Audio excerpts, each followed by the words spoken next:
한국경제TV 생생한 실전 투자 정보 와우퀴. 월 5,000원 커피값으로 투자 정보가 내 손 안에 배달됩니다. 와우킥 N에서 만나요. 오늘은 일본 금리 얘기 해보겠습니다. 일본 은행이 기준금리를 올렸는데도 시장이 우려했던 엔캐리 트레이드 청산 쇼크 발생하지 않았습니다. 그리고 미국 증시는 오히려 엔캐리 자금 더 들어오지 않겠냐는 기대가 있다고 합니다. 반대로 일본은 지금의 결정으로 인한 잃어버린 10년이라는 우려가 나오고 있다고 하고요. 어떤 이야기인지 자세히 알아보겠습니다. 도움 말씀에 한상춘 한국경제신문 논설위원 자리에 있습니다. 안녕하십니까? 네, 안녕하십니까? 서두에 말씀드린 대로 일본 은행의 금리 인상 이야기부터 먼저 하죠. 어떤 의미가 있는 겁니까? 이거? 네, 주말에 최대 관심이었어요. 사실 일본행 회의를 끝으로 해서 올해 중앙은행 회의는 대부분 다 주요가 끝났다 이렇게 부의됐습니다. 지난주 예상대로 ECB가 동결했고요. 영란은행 0.25% 내렸고 일본은행은 0.25% 올렸습니다. 그래서 일본의 기준금리가 뭐 다들 아시겠습니다는 0.75%가 됐습니다. 1995년 이때가 어땠는지 아면요. 역프라자 협의가 나왔을 때다. 이때 엔달러 환율이 79엔까지 떨어졌습니다. 그래서 너무 그 엔화가 강세되니까 일본 경제가 어렵지 않느냐 하는 측면에서 로버트 루빈이라는 트럼프 정부 시절, 클린턴 정부 시절의 재무장관이 달러 강세 정책을 추진해서 엔달러 환율이 79에서 148엔까지 갔던 그 시점입니다. 그 시점 이후로부터 30년 만에 최고 수준이다. 다들 아시겠습니다는. 위에다가 역시 자신은 없는 것 같습니다. 추가 금리 인상에 따라서 여러 가지 부작용이 우려하다 보니까 향후에는 경제 지표에 이렇게 맡기겠다 하는 이 측면이 시장에서 상당히 주목하는 것 같습니다. 어찌됐든 사실 기준금리는 1995년서부터 최고치만 우리가 예상한 대로 10년물 국채금리는 빠르게 올라가서 2% 돌파했습니다. 이거는 2006년 이후에 19년 만에 최고치다 해서 시청자 여러분 다들 아실 겁니다. 자, 여기서 기준금리를 올리고 국채금리는 빠르게 올랐는데 엔달러 환율이 떨어지는 엔화 강세되지 않고 오히려 엔달러 환율이 빠르게 올라갔습니다. 엔저가 됐습니다. 그래서 154에서 157엔까지 급등하는 모습을 보였는데요. 빠르면 이번 주에 160엔도 돌파하지 않겠냐 이런 시각이 나오고 있습니다.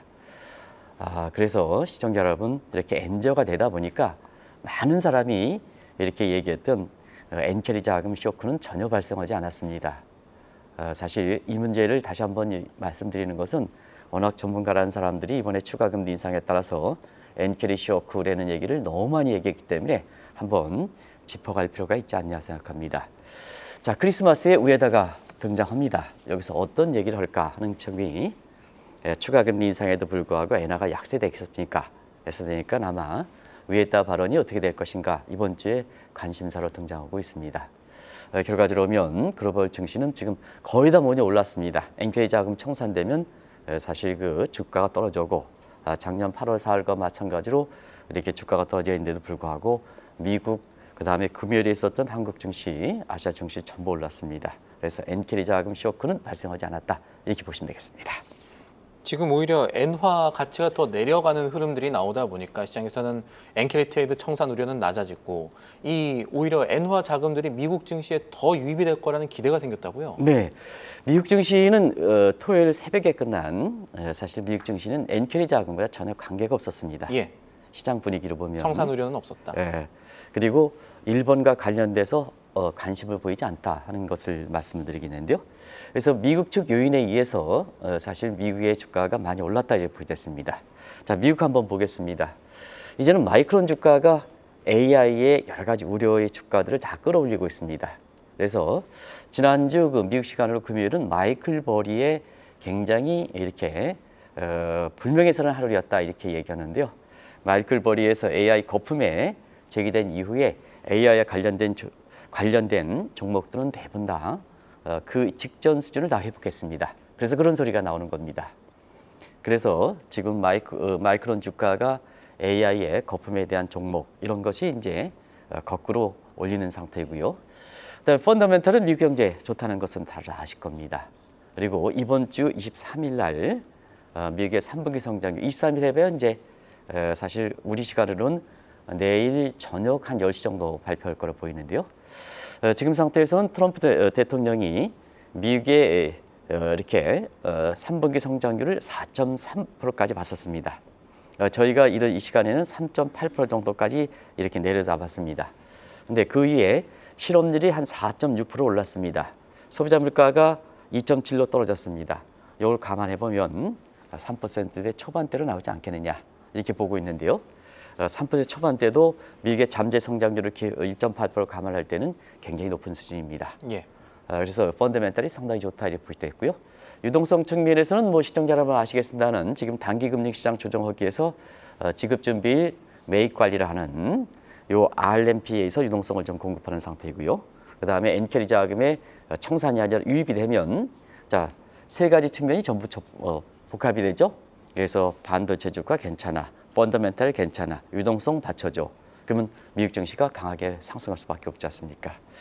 자, 우리 그 서영원 PD랑 같이 해서 굉장히 어려울 때 글로벌 자금 대이동, 연말 랠리 옵니다. 이런 쪽으로 했던 방송이 11월 21일이더라고요. 그때 AI 거품에 대해서 굉장히 우려가 시각돼서 예. 국내에서는 사실 모 교수께서 코스피 지수가 3,500으로 떨어진다. 이 시점이었습니다. 그런데 서피드랑 같이 오히려 연말 랠리가 옵니다. 해서 그 기준을 한번 보겠습니다. 다우존스 지수가 11월 20일 날 45,000대였습니다. 지난 주말에 48,000대입니다. 나스닥 지수는 같은 기간에 22,000에서 23,000대로 올랐습니다. 한국의 코스피 지수는 3,920에서 지금 지난 주말에 4,020까지 올랐습니다. 결과적으로 보면 연말 랠리에 대한 기대가 이미 나타나고 있다 이렇게 볼 때 있는데요. S&P 기준으로 이렇게 크리스마스 전후에서 한 10일간에 보면 한 1.3에서 1.5% 정도 이렇게 올라가고 있습니다. 이 모습을 보면 뭐 산타 랠리라든가 연말 랠리라든가 경우에 따라서는 내년 1월 20일 이전까지 제니어리 픽트에 의한 이런 장세가 이렇게 되지 않겠느냐 해서 굉장히 낙관적 기조가 가고 있다 이렇게 볼 때 있습니다. 지금 관심은 다우존스 지수가 48,000대입니다. 트럼프는 제조업입니다. 트럼프는 예. 뭐 카텍스라든가 뭔가 이렇게 해서 제조업입니다. 제조업과 민감한 종목들이 대부분 다우존스 지수가 되겠습니다. 그래서 트럼프의 상징이라 하는 3대 지수에서 다우존스 지수는 내년 1월 21일 취임 직전까지 5만 대 가지 않겠느냐 이런 쪽의 시각들이 일찌감치 전해드렸는데요. 지금 48,000대입니다. 이렇게 상당히 가시권에 와 있죠. 이런 상태에서 우리가 연말 랠리 이런 얘기에는 기대감이 살아있다 이렇게 보시면 되겠습니다. 알겠습니다. 그리고 지금 일본의 문제로 잠깐 돌아가 보면 미국은 여러 가지 상황상 좋을 가능성이 높은데 일본은 지금 금리 인상 결정 이후로 우에다 총재가 생각했던 것과 좀 다른 방향으로 시장이 흘러가는 것 같아요. 이거 어떻게 봐야 됩니까? 네, 지난 주말에 오데그룹의 회장 중에 분 중에서 한 분이 예. 지금 일본이 저금리입니까? 저금리 아닙니까? 이걸 여쭤보시더라고요. 그래서 제가 일본은 저금리 국면이 아닙니다. 왜냐하면 시청자 여러분 아시겠지만 일본의 기준금리는 0.75%입니다. 예. 한국의 기준금리는 2.5%입니다. 기준금리를 기준으로 할 때는 일본이 낮은 금리입니다. 그런데 시장에서 활동하는 지표는 국채금리가 되겠습니다. 일본의 국채금리 한번 보겠습니다. 10년물 국채 중국보다 앞서기 시작한 데가 굉장히 오래됐습니다. 아마 이 시간을 통해서도 상반기에 전해드렸던 것 같은데요. 30년물 국채는 한국보다 앞섰습니다. 그래서 기준금리는 낮지만 국채금리는 더 많이 올라가서 한국이라든가 중국보다 더 많이 올라가서 지금 일본은 저금리 국면이 아닙니다. 그러면 시청자 여러분한테도 한번 말씀드렸습니다는 왜 기준금리는 보이지 않는 금리 가지고 엔캐리 자금 청산 얘기하냐 이겁니다. 국채금리가 더 빨리 올라가면 일본 경제는 근본적인데 문제가 생긴다는 얘기입니다. 예. 왜 그러냐면 일본의 국가 채무 비율이 270%이기 때문에 항상 기준금리를 올릴 때는 국채금리가 더 올라가는 파월 수습꺾기 현상이 나타납니다. 파월 수습꺾기는 2년 전에 미국이 금리 인상을 했는데요. 이 국채금리는 더 많이 올라갔습니다.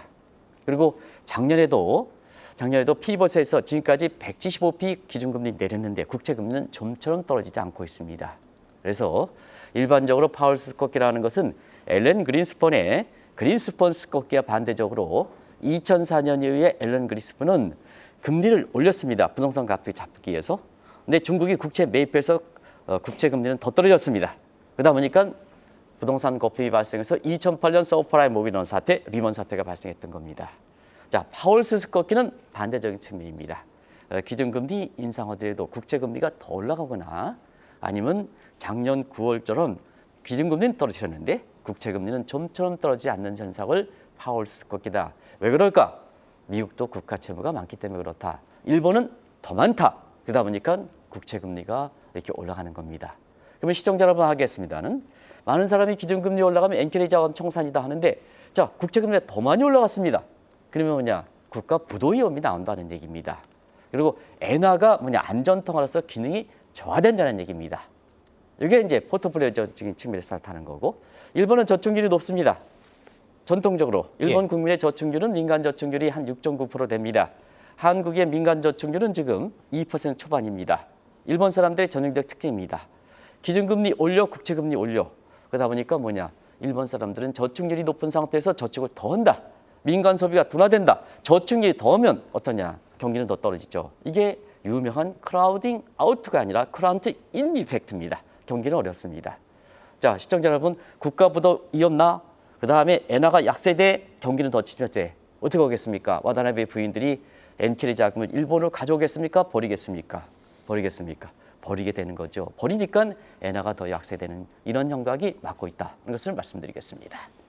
사실은 지금도 어떤 조짐이 보이는 상황이긴 한데 만약에 일본이 금리 인상 이후에 일본은행이 예상하지 못한 상황을 맞닥뜨린다면 그건 아마도 일본이 어떤 요인을 놓쳤거나 간과했기 때문일 가능성이 있을 겁니다. 그렇다면 어떤 부분을 지금 일본이 놓치고 있는 걸까요? 좋은 지적이죠. 좋은 지적인데 왜 그러냐면 일본은 위안화 절상의 엔화 절상과 연관관계가 적습니다. 예. 전통적으로. 한국은 위안화 절상되면 원화 절상됩니다. 상관계에서 0.7. 예. 근데 일본은 위안화가 절상화해도 엔화 강세되지 않습니다. 상대적으로 전통적으로 미국과 일본 간의 관계는 아주 전통적 관계입니다. 아베 이번엔 마찬가지. 그래서 상관계수가 상당히 높습니다. 이건 뭐냐? 달러가 강세되면 엔화가 강세되고 달러가 약세되면 엔화가 약세된다. 이런 식으로 보시면 되겠습니다. 두 기축 그런 값에서 통합끼리에 그런 과정에서 이렇게 보면 자 뭐든지 정책 타이밍이 중요하죠. 일본이 뭐냐? 위에다가 기준금리 올려서 엔화가 강세돼서 물가를 잡겠다 하면 사실 미국 입장에서 보면 달러 약세 정책을 추진해야 일본이 엔화가 강세될 확률이 높지 않습니까? 근데 시청자 여러분 아시겠습니다는 미국 같은 경우에는 저금리에서 달러 약세 정책을 취했던 것이 이렇게 쭉 자막에 이제 다시 반복해서 나왔습니다. 논리적 사항에 의해서 이런 부작용이 나타나다 보니까 트럼프 정부 입장에서는 최근에 약달러에서 강달러로 선회하는 조짐을 보이고 있거든요. 그러면 자 미국은 일본보다 중심국가입니다. 그러면 미국이 달러 강세 정책을 취하면 일본의 엔화가 양세되죠. 이런 상태에서 위에다가 뭐냐 기준금리 올려서 엔화 강세 추진에 물가 잡아 이건 뭐냐 미스매치 되는 거죠. 미스매치 되는 거죠. 이런 측면도 이번에 일본이 올해 1월 달에 추가 금리를 인상한 이후에 이번에 다시 11개월 만에 금리를 인상해서 야심차게 엔화 강세를 도모해서 물가를 잡겠다 하는 이 측면이 사실 미국의 입장에서 볼 때에는 미스매칭 이에서 오히려 엔화가 약세되는 이런 형국을 맞고 있다고 볼 수 있습니다. 모든 정책이라는 것은 어떻게 자국만 고려하겠습니까? 지금 우리나라의 원달러 한 줄을 이렇게 잡기 위해서 총력적으로 하는데요. 우리 내부 요인도 있습니다는 외부적으로 타이밍 맞느냐, 시험 환경이 맞느냐 이게 굉장히 중요하지 않습니까? 그런 측면에서 이번에 왜 이렇게 야심차게 추가 금리 인상했는데도 불구하고 엔화가 강세가 아니라 약세됐을까 하는 측면에 이 요인도 지적되고 있다 하는 것을 말씀드리겠습니다.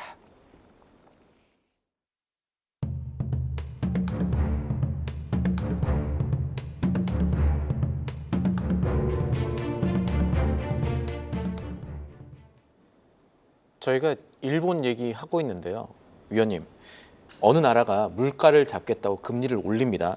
그런데 일본 얘기하죠. 엔화가 금리를 올렸는데도 달러 대비 약세를 보인다면 어떤 일이 일어날까를 생각해 봤는데 수입 물가의 상승폭이 이 정부가 생각하고 예상한 것보다 더 커질 수가 있을 것 아닙니까? 그러니까 국민 입장에서는 왜 이렇게 인플레가 와? 이렇게 되고 또 일본은행 입장에서 인플레가 왔으니까 또 금리를 올리겠다라고 하면 이게 안 좋은 일들이 계속해서 악순환이 일어날 수 있을 것도 같은데 이 부분은 어떻게 생각해 봐야 될까요? 네, 정책적으로는 팀버겐 정리라고 있습니다. 예. 자, 원인별 대책을 해야지. 원인에 대비해서 대책이 잘못되면 부작용이 나타나는 겁니다. 자, 시청자 여러분 아시겠습니다는 위에다가 사실 이번에 일본 경제 입장에서는 3분기 성장률이 마이너스 2.3% 추락했습니다. 물가는 3%대로 됐습니다. 자, 그러면 한번 보겠습니다. 일본의 물가가 올라간 것이 경기가 좋아서 물가가 올라가느냐? 케인즈연의 총수요 관리적 측면에서 경기가 좋아서 물가가 올라간 건가? 그런데 이 대목에 있어서는 경제 성장률 마이너스 2.3%까지 떨어지는데 무슨 경기가 올라가서 물가가 올라가겠습니까? 일본은 사실 공급 측 사이드에서 물가가 올라가는 측면이 많습니다. 그것이 수입 물가든 관세든 이런 측면이거든요.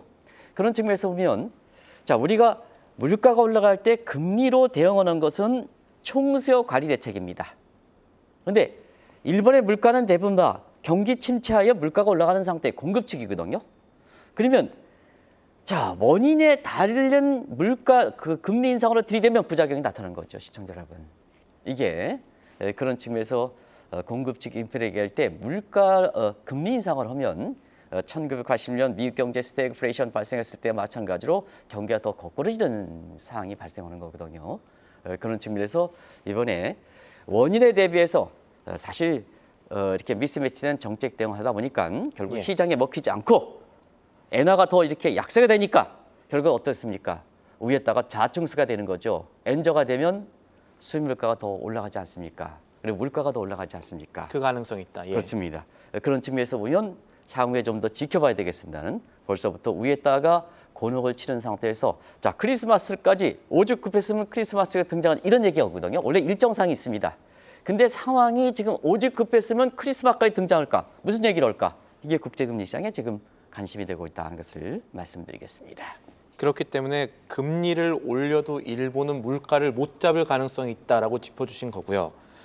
하나 더 생각해야 될 거는 만약에 그런 상황이 온다면 실제로 일본 정부가 예상한 것보다 더 물가가 안 잡힌다면 이거를 온전하게 일본 중앙은행의 오판이라고만 치부할 수 있느냐 아니면 다른 쪽 생각해 봐야 될 부분 없냐 이 점일 건데 여기에 대해서 우리가 좀 더 생각해 봐야 될 부분이 있지 않을까요? 네, 다케이치가 곤혹스러운 거죠. 왜냐하면 그렇죠. 예. 지난 10월 달에 어떻게 했습니까? 다케이치는 정치적 기반이 적었습니다. 그러다 보니까 합종연합에서 아베파의 신음을 얻을 수밖에 없죠. 그래서 시청자 여러분 다들 기억하시겠습니다는 자, 엔저를 추진해서 아베노믹스를 추진하겠다 이런 쪽이 얘기를 했었죠. 근데 사실 아베노믹스를 추진할 때는 추가 금리 인상에 나서는 일본에 또 위에다 협조를 구할 필요가 있었죠. 또 협조를 실제로 구했습니다. 실제로 그랬습니다.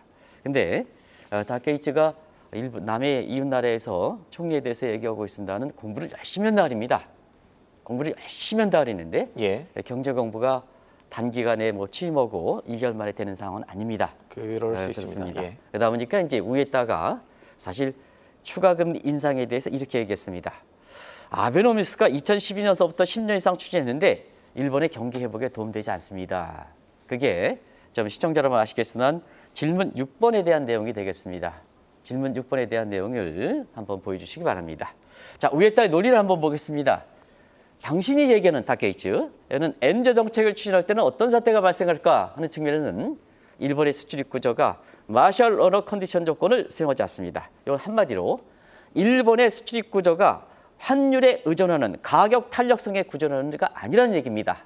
품질과 기술과 디자인에서 가격 이해, 환율 이해, 역시 일본이 이렇게 죽었다 하더라도 여전히 수출과 같은 것은 환율에 의존하는 상품이 아니라는 것을 시청자분 다들 아실 겁니다. 그럼 엔저 추진해봐. 그러면 마셜 언어 조건이 충족되지 않았어. 그럼 부작용이 나타나는 거죠. 이런 측면을 다케이치에 대해서 설득을 시켰다는 얘기입니다.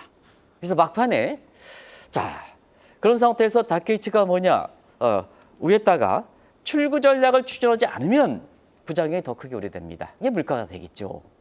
그래서 이번에 그렇게 12월 BOJ 회의 직전에 본인 자신이 갖고 있는 엔저에서 일본의 추가 금리 억제라고 협조를 했으면 좋겠는데 이 논리에 의해서 일본의 우에타 총리의 추가 금리 인상에 대해서 묵시적으로 승인했거든요. 그다음에 이번에 추가 금리 인상에서 부담도 많았던 거거든요. 예. 엔저가 나타나 물가가 더 올라가 그러다 보니까 막판에 당신이 갖고 있는 이렇게 일본에 협조하는 것을 지켰으면 되는데 오히려 묵인했으니까 물가가 더 고통스럽지 않느냐 이런 쪽의 강태에서 비판이 나오는 거죠. 이건 시간이 가면 갈수록 더 이렇게 지켜볼 필요가 있다는 측면에서 일본이 만약에 4분기 성장률이 어렵게 나온다. 예. 3분기 성장률이 마이너스 2.3%니까 분명히 4분기 대비해서는 베이스 백 때문에 플러스가 나올 겁니다. 플러스가 나올 겁니다. 왜냐하면 2.3% 떨어진 상태에서 그냥 절대 수준만 해도 0% 나오는 거거든요. 시청자 여러분 전분기 대비니까 자 빨간 수치에서 베이스만 똑같더라도 0% 나옵니다. 베이스가 똑같았기 때문에 그래서 뭐냐 일본이 마이너스 2.3% 대비해서 자 2분기 정도의 성장률을 하려면 플러스 2.3% 정도 나와야 된다는 얘기거든요. 러프하게. 예. 네. 플러스 2.3% 나와야 된다는 얘기거든요. 0%보다 작으면 오히려 2분기보다 더 그렇죠. 예. 거꾸로지는 거죠. 그래서 플러스 2.3% 나오느냐 하는 입장인데 자 지금 물가 상승률 보겠습니다. 일본의 물가 상승률이 자 지금 상태에서는 3% 넘었습니다. 이번에 금리 인상에 따라서 저축 증대합니다. 그러다 보니까 결과적으로 2.3% 나오기가 상당히 힘든 상황이거든요. 예. 그러면 4분기 성장률이 제대로 나오지 않을 때는 정책 기반인 이렇게 다케 입장에서는 조기 사임 압력이 그것도 자민당 내에서 집권당 내에서 나오고 있는 이런 모습도 시청자 여러분이 주목하실 필요가 있다는 것을 말씀드리겠습니다. 제가 추가 질문 하나만 드리겠습니다. 왜냐하면 저기 나온 것들이 조금 어려울 수 있는 부분들이 있어서 마샬 러너 조건을 충족시키지 않는 일본 경제다라고 말씀하시는데 이거 무슨 말이냐면 쉽게 말하면 보통은 그 나라의 가치, 우리나라로 치면 원화 가치가 떨어지면 수출은 더 잘 된다라는 그 조건이 사실 마샬 러너의 조건인데 일본은 이거 충족 잘 안 된다고 보셨어요. 근데 한국은 잠깐 어떻습니까? 그동안의 한국도 경과가 마찬가지입니다. 있습니까? 한국도 예. 과거에 비해서 우리가 원저가 되면 수출이 증대 효과가 예. 적은 것은 왜 그러냐면 삼성전자, SK하이닉스, 현대차, 기아차 같은 경우에는 지금 가격에서 나갑니까? 품질에서 나갑니까? 품질에서 나가는 측면이 있죠. 그런 측면에서 한국도 일본의 정도 차이가 있습니다는 똑같은 현상이 발생한다 이렇게 보겠습니다. 자, 뭐든지 환율을 조정하는 가격 변수를 조정하는 겁니다. 예. 그 가격 변수를 조정하면 우리가 한번 보겠습니다. 자, 환율에서 원화가 약세된다. 그러면 단가가 어떻게 되겠습니까? 단가가 이렇게 떨어지게 됐죠. 그러면 수출 물량에 빨리 민감하게 반응해야 된다는 얘기입니다. 그러니까 물량에 반응하지 않는다면 어떻겠습니까? 제이콥 이펙트가 나타나는 거죠. 시청자 여러분, 제이콥 이펙트가 어떠냐면 자, 원화 약세에서 단가가 떨어지죠? 그 물량이 빨리 증가해야 되지 않습니까? 그러면 P 곱하기 Q 하면 수출 금액이 증가해서 결국 수출 증대하고 경기 부양이 되는 겁니다. 예. 근데 자, 원화 약세에서 단가가 떨어졌는데 물량이 늦게 반응한다. 품질과 같은 디자인을 나오니까 물량한다. 그러면 거꾸로 수출 금액은 떨어지는 거죠. P는 단가는 떨어지는데 물량은 변하지 않아. P 곱하기 Q는 수출 물량은 떨어져. 이게 유명한 제이콥 이펙트지 않습니까? 그래서 뭐냐? 경제학의 책에서는 자국통화가 약세됐을 때 항상 수출 금액이 증대해서 경기 부양 효과가 되려면 이 조건이 충족돼야 된다 하는 얘기들을 경제학 공부하신 분은 다들 알고 있습니다. 알겠습니다.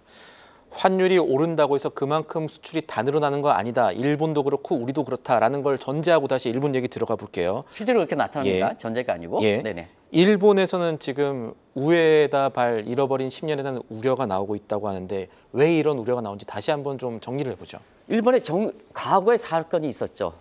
1990년대에도 지금과 것처럼 경제에서 자산이 붕괴되는 과정에서 경제 성장이 떨어지고 물가가 올랐습니다. 어떤 선택을 할까? 자, 그때에는 경기를 부양해야 된다는 측면이 예. 대장성 파라다임입니다. 근데 물가를 해야 된다는 측면이 위에너 파라다임입니다. 당시에 일본의 총재가 위에너 야스시가 자, 물가 안정을 해야 된다는 측면에서 금리를 올렸습니다. 지금과 똑같은 상황이죠. 근데 일본이 잃어버린 10년이 됐거든요. 좀 시간을 지켜봐야겠습니다는 지금 금리를 올렸습니다. 근데 엔화가 더 약세되죠? 물가가 더 오래 있습니다. 그럼 어떻게 되겠습니까? 자, 금리 인상에 따라서 앞서 말씀드린 그 크라우드 이펙트에서 경기는 더 떨어져, 물가는 더 올라가, 스태그플레이션. 똑같은 상황이지 않습니까? 그러다 보니까 지금 시간을 갖고 지켜봐야 되겠습니다는 벌써부터 우에따발 일본의 잃어버린 10년이 겪을 것이다 하는 얘기가 나오는 것도 향후에 일본의 통화 정책과 관련 또 재정 정책과 관련해서 주목될 사항이라는 것을 말씀드리겠습니다. 알겠습니다. 이런 상황이라면 한국은행도 손쉽게 금리 인상이라는 생각을 하기가 만약에 이 사례를 정확하게 알고 있다면 하기 어려울 수 있겠네요. 금리 얘기는 다음 회차에 제가 질문을 다시 하기로 하고요. 다음 시간에 저희 오늘 환율 얘기를 좀 해보고 싶어요. 왜냐하면 지금 N달러 환율이 오르게 되면 최근에 상관관계가 같이 가고 있는 원달러 환율 더 높아질 것 같다는 걱정이 생기거든요. 어떻게 봐야 됩니까? 네, 한국은 파월 쓸 것게 나올 것인가 하는 측면에서 아까 신인기 앵커께서 먼저 지적했던 문제는 한국은 가능성이 적습니다. 왜냐하면 국가 채무 비율이 아직 GDP 대해서 50%입니다. 예. 일본은 270%, 미국은 근데 상승폭이 110%입니다. 좀 빠르다는 얘기들이 나오지 않습니까? 그렇습니다. 그런데 국가 채무 객관 채무에서 아직도 기준금리에 따라서 시장금리의 이 스프레드가 한국은 한 나라의 시장에서는 인트리 시스템이라는 전문 용어를 사용하는데요. 예. 일본보다는 수급 현상이 발생할 가능성이 적습니다. 예. 근데 문제가 되는 것이 환율에 미치는 영향입니다. 지금 원엔 간의 상관계수가 최근에 사실 0.3에서 0.5% 정도 이렇게 0.5 정도로 올라가고 있습니다.